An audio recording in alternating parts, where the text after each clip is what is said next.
Hey guys, I'm gonna try my hand at this video thing. I had Chewy in here too, but he wasn't too crazy about sitting with me right now, so he'll have to make an appearance a little bit later. So with all this stuff with us being stuck in our own houses, I was really missing everybody, and I know that some of you have been missing everybody too. So I was trying to think of some ways to get us all together. And one of those ways is I was thinking we could continue our little chapter book readings, and I was going to start one with you. We had talked before about doing a couple different ones that had movies that went with them, and one of those ones is Charlie and the Chocolate Factory. So I was going to go ahead and start reading that. I'm just going to do it a few chapters at a time, but just something to get us all out of our heads a little bit and have some fun. And we'll go from there. So, Charlie and the Chocolate Factory. Chapter 1. Here comes Charlie. These two very old people are the father and mother of Mr. Bucket. Their names are Grandpa Joe and Grandma Josephine. Try to show you pictures when there are pictures. And these two very old people are the father and mother of Mrs. Bucket. Their names are Grandpa George and Grandma Georgina. They're up here. And this is Mr. Bucket. This is Mrs. Bucket. Mr. and Mrs. Bucket have a small boy whose name is Charlie Bucket. So there's Mr. and Mrs. Bucket on the bottom. This is Charlie. How do you do? And how do you do? And how do you do again? He is pleased to meet you. There's Charlie.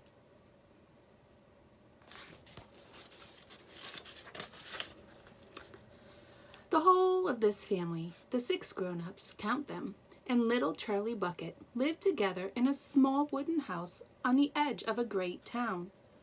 The house wasn't nearly large enough for so many people, and life was extremely uncomfortable for them all. There were only 2 rooms in the place altogether, and there was only one bed. The bed was given to the 4 old grandparents because they were so old and tired. They were so tired, they never got out of it. There's their little house. Grandpa Joe and Grandma Josephine on this side, Grandpa George and Grandma Georgina on this side. Mr. and Mrs. Bucket and little Charlie slept in the other room, upon mattresses on the floor. In the summertime, there wasn't too bad, but in the winter, freezing cold drafts blew across the floor all night long, and it was awful. There wasn't any question of them being able to buy a better house, or even one more bed to sleep in. They were far too poor for that. Mr. Bucket was the only person in the family with a job. He worked in a toothpaste factory where he sat all day long at a bench and screwed the little caps onto the tops of the tubes of toothpaste after the tubes had been filled. But a toothpaste cap screwer is never paid very much money. And poor Mr. Bucket, however hard he worked and however fast he screwed on the caps, was never able to make enough money to buy 1/2 of the things that a so large family needed. There wasn't even enough money to buy proper food for them all. The only meals they could afford were bread and margarine for breakfast, boiled potatoes and cabbage for lunch, and cabbage soup for supper. Sundays were a bit better. They all looked forward to Sundays because then, although they had exactly the same, everyone was allowed a second helping. The Buckets, of course, didn't starve, but every one of them, the 2 old grandfathers, the 2 old grandmothers, Charlie's father, Charlie's mother, and especially little Charlie himself, went about from morning till night with a horrible empty feeling in their tummies. Charlie felt it worst of all, and although his father and mother often went without their own share of lunch or supper so that they could give it to him, it still wasn't nearly enough for a growing boy. He desperately wanted something more filling and satisfying than cabbage and cabbage soup. The one thing he longed for more than anything else. was chocolate. Walking to school in the mornings, Charlie could see the great slabs of chocolate piled up high in the shop windows, and he would stop and stare and press his nose against the glass, his mouth watering like mad. Many times a day, he would see other children taking creamy candy bars out of their pockets and munching them greedily, and that, of course, was pure torture. Only once a year on his birthday did Charlie Bucket ever get to taste a bit of chocolate. The whole family saved up their money for that special occasion, and when the great day arrived, Charlie was always presented with one small chocolate bar to eat all by himself. And each time he received it, on those marvelous birthday mornings, he would place it carefully in a small wooden box that he owned, and treasure it as though it was a bar of solid gold. And for the next few days, he would allow himself only to look at it, but never to touch it. Then at last, when he could stand it no longer, he would peel back a tiny bit of the paper wrapping one corner to expose a tiny bit of chocolate, and then he would take a tiny nibble, just enough to allow the sweet taste to spread out slowly over his tongue. The next day, he would take another tiny nibble, and so on and so on. And in this way, Charlie would make his 10-cent bar of candy chocolate last him for more than a month. But I haven't yet told you about the one awful thing that tortured little Charlie, the lover of chocolate, more than anything else. This thing for him was far, far worse than seeing slabs of chocolate in the shop windows or watching other children munching creamy candy bars right in front of him. It was the most terrible, torturing thing you could imagine, and it was this. In the town itself, actually within sight of the house in which Charlie lived, there was an enormous chocolate factory. Just imagine that. And it wasn't simply an ordinary enormous chocolate factory either. It was the largest and most famous in the whole world. It was Wonka's factory, owned by a man called Mr. Willy Wonka, the greatest inventor and maker of chocolates that there has ever been. And what a tremendous, marvelous place it was. It had huge iron gates leading into it, and a high wall surrounding it, and smoke belching from its chimneys, and strange whizzing sounds coming from deep inside it. And outside the walls, for half a mile around in every direction, the air was scented with the heavy, rich smell of melting chocolate. Twice a day on his way to and from school, little Charlie Bucket had to walk right past the gates of the factory. And every time he went by, he would begin to walk very, very slowly. And he would hold his nose high in the air and take long, deep sniffs of the gorgeous, chocolatey smell all around him. Oh, how he loved that smell! And oh, how he wished he could go inside the factory and see what it was like.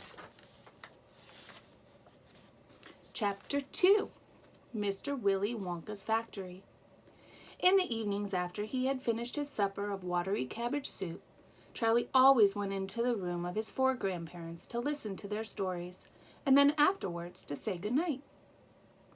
Every one of these old people was over 90. They were as shriveled as prunes and as bony as skeletons, and throughout the day, until Charlie made his appearance, they lay huddled in their bed, 2 at either end, with nightcaps on to keep their heads warm, dozing the time away with nothing to do. But as soon as they heard the door opening and heard Charlie's voice saying, "Good evening, Grandpa Joe and Grandma Josephine, and Grandpa George and Grandma Georgina," then all 4 of them would suddenly sit up, and their old wrinkled faces would light up with smiles of pleasure, and the talking would begin, for they loved this little boy. He was the only bright thing in their lives. And this evening, his visit was something that they looked forward to all day long. Often, Charlie's mother and father would come in as well, and stand by the door listening to the stories that the old people told. And thus, for perhaps half an hour every night, this room would become a happy place, and the whole family would forget that it was hungry and poor. One evening, when Charlie went in to see his grandparents, he told them, "Is it really true that Wonka's chocolate factory is the biggest in the world?" "True," cried all four of them at once. "Of course it's true. Good heavens, didn't you know that? It's about 50 times as big as any other."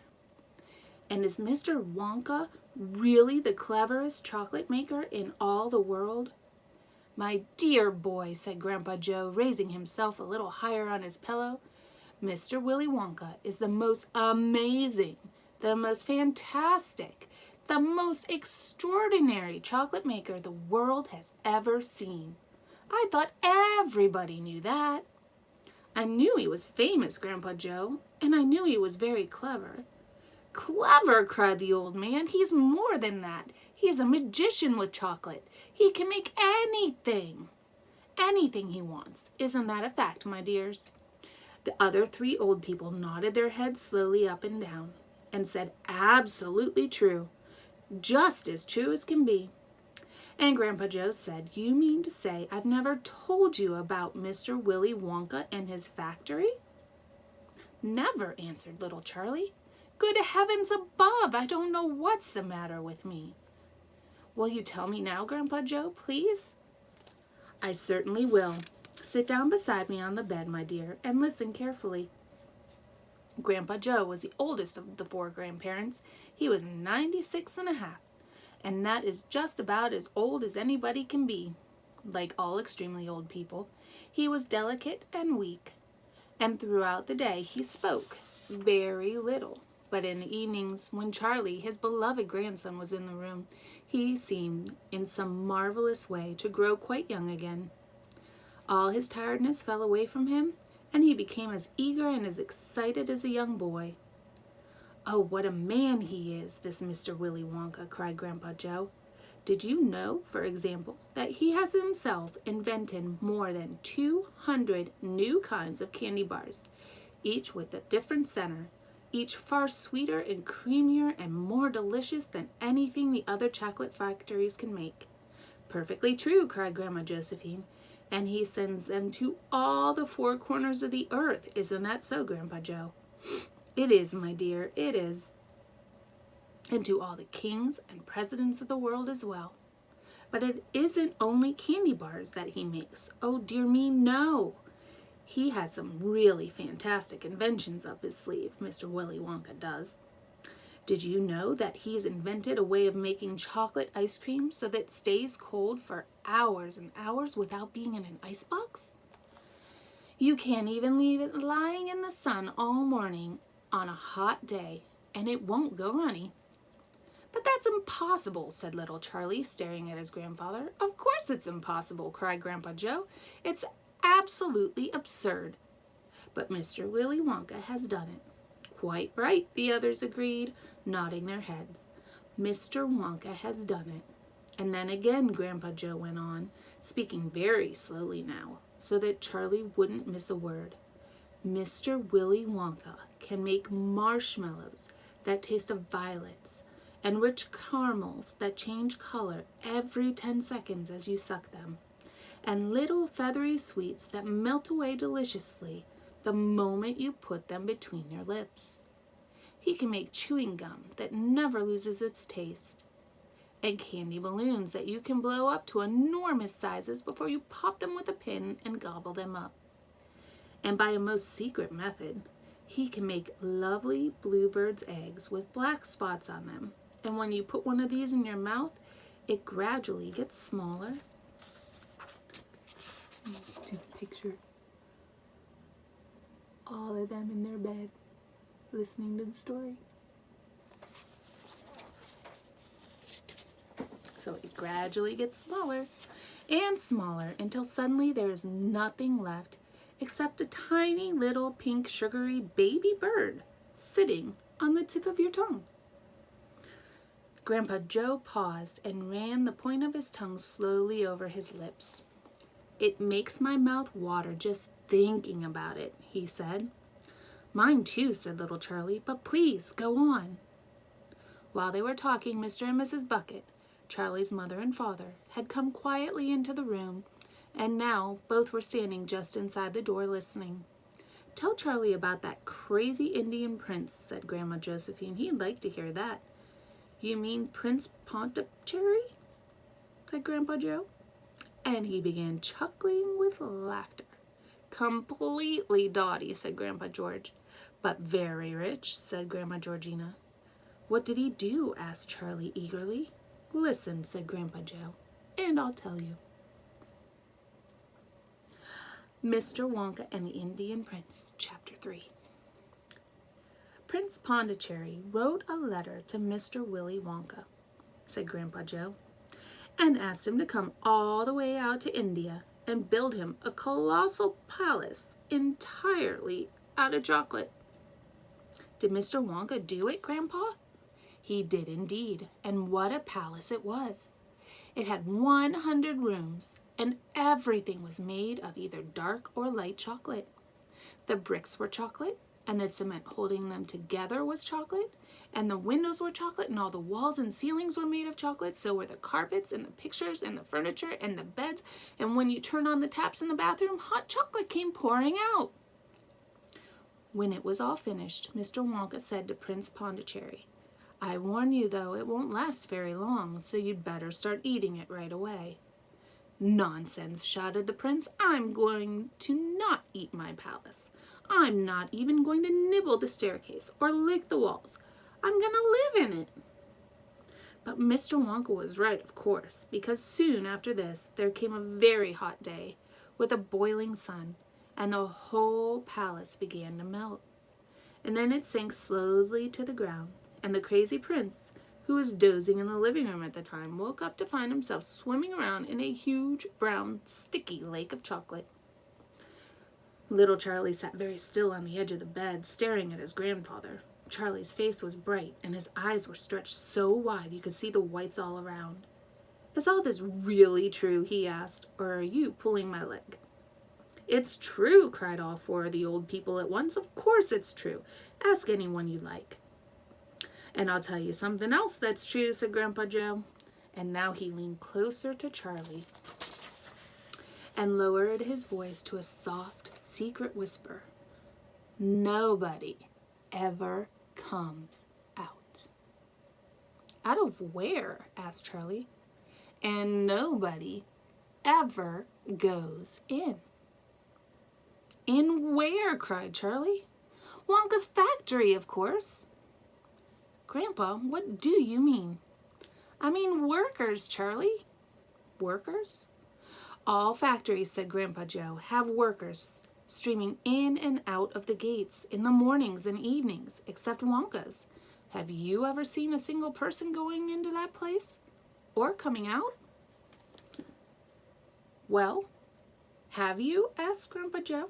I really don't know, Grandpa," Charlie stammered. "Whenever I walk past the factory, the gates seem to be closed." "Exactly," said Grandpa Joe. "But there must be people working there." "Not people, Charlie. Not ordinary people, anyway." "Then who?" cried Charlie. "Aha, that's it, you see. That's another of Mr. Willy Wonka's clevernesses." "Charlie, dear," Mrs. Bucket called out from where she was standing by the door, "it's time for bed. That's enough for tonight." "But, Mother, I must hear—" "Tomorrow, my darling." "That's right," said Grandpa Joe. "I'll tell you the rest of it tomorrow evening." Chapter 4. The Secret Workers. The next evening, Grandpa Joe went on with his story. "You see, Charlie," he said, "not so very long ago, there used to be thousands of people working in Mr. Willy Wonka's factory. Then one day, all of a sudden, Mr. Wonka had to ask every single one of them to leave, to go home, to never come back." "But why?" asked Charlie. "Because of spies." "Spies?" "Yes, all the other chocolate makers, you see, had begun to grow jealous of the wonderful candies that Mr. Wonka was making, and they started sending in spies to steal his secret recipes. The spies who took jobs in the Wonka factory, pretending that they were ordinary workers. And while they were there, each one of them found out exactly how a certain special thing was made. And did they go back to their own factories and tell? Asked Charlie. They must have, answered Grandpa Joe. Because soon after that, Fickelgruber's factory started making an ice cream that would never melt, even in the hottest sun. Then, Mr. Prodnose's factory came out with a chewing gum that never lost its flavor, however much you chewed it. And then, Mr. Slugworth's factory began making candy balloons that you could blow up to huge sizes before you popped them with a pin and gobbled them up, and so on and so on. And Mr. Willy Wonka tore his beard and shouted, "This is terrible! I shall be ruined! There are spies everywhere! I shall have to close the factory!" But he didn't do that, Charlie said. Oh, yes, he did. He told all the workers that he was sorry, but they would have to go home. Then he shut the main gates and fastened them with a chain, and suddenly Wonka's giant chocolate factory became silent and deserted. The chimney stopped smoking, the machine stopped whirring, and from then on, not a single chocolate or candy was made. Not a soul went in or out, and even Mr. Willy Wonka himself disappeared completely. Months and months went by, Grandpa Joe went on, but still the factory remained closed. And everybody said, "Poor Mr. Wonka. He was so nice, and he made such marvelous things. But he's finished now. It's all over." Then something astonishing happened. One day, early in the morning, thin columns of white smoke were seen to be coming out of the tops of the tall chimneys of the factory. People in the town stopped and stared. "What's going on?" they cried. "Someone's lit the furnaces. Mr. Wonka must be opening up again." They ran to the gates, expecting to see them wide open and Mr. Wonka standing there to welcome his workers back. But no, the great iron gates were still locked and chained as securely as ever, and Mr. Wonka was nowhere to be seen. "But the factory is working," the people shouted. "Listen, you can hear the machines. They're all whirring again, and you can smell the smell of melting chocolate in the air." Grandpa Joe leaned forward and laid a long, bony finger on Charlie's knee, and he said softly, "But most mysterious of all, Charlie, were the shadows in the windows of the factory." The people standing on the street outside could see small, dark shadows moving about behind the frosted glass windows. "Shadows of whom?" said Charlie quickly. That's exactly what everybody else wanted to know. The place was full of workers. The people shouted, "But nobody's gone in. The gates are all locked. It's crazy. Nobody ever comes out either." There's Grandpa Joe. I don't know why that's so blurry. And his long pointy finger with Charlie.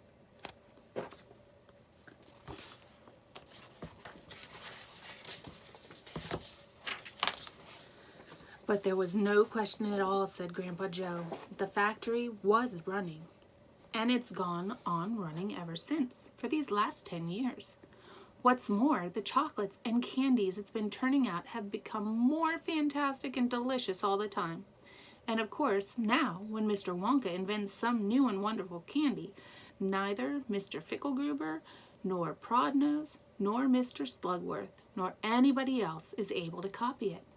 No spies go into the factory to find out how it is made. "But Grandpa, who," cried Charlie, "who is Mr. Wonka using to do all the work in the factory?" "Nobody knows, Charlie." "But that's absurd. Hasn't someone asked Mr. Wonka?" "Nobody sees him anymore. He never comes out. The only things that come out of that place are chocolate and candies. They come out through a special trap door in the wall, all packed and addressed.